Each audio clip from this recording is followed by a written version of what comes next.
Bueno, buenas tardes, doctora. El día de hoy vamos a realizar las técnicas de inspección y palpación.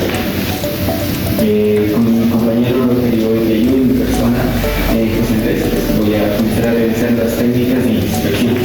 A simple vista, mi compañero lo encuentro de forma simétrica, sin ninguna anomalía.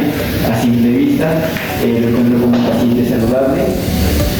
Y ahora voy a seguir a realizar las técnicas de palpación.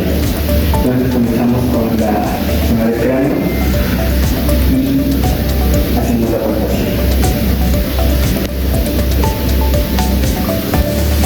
En simple vista encontramos un cabello saludable, es higiene, es bueno, no encontramos ninguna anomalía y todo lo encontramos en excelentes condiciones. Pasamos a la zona del oído, inspeccionamos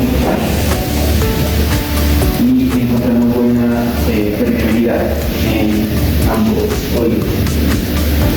Listo, seguimos por la parte de la cara.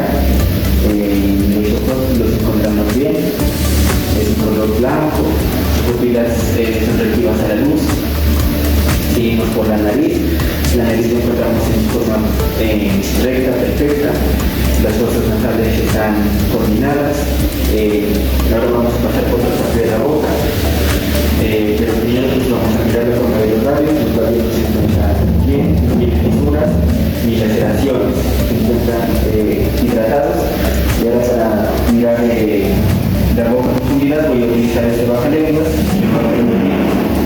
y mirarle la boca. Ahora sí, miramos el régimen bucal y posteriormente el régimen bucal no presenta ninguna infección en las amígdalas, en la región de vías respiratorias también. Los completos y por esto, por el momento, terminamos la valoración. Gracias. Hola, muy buenos días. Mi nombre es Miguel Alberto Queyuga. Acá continuamos con la técnica de valoración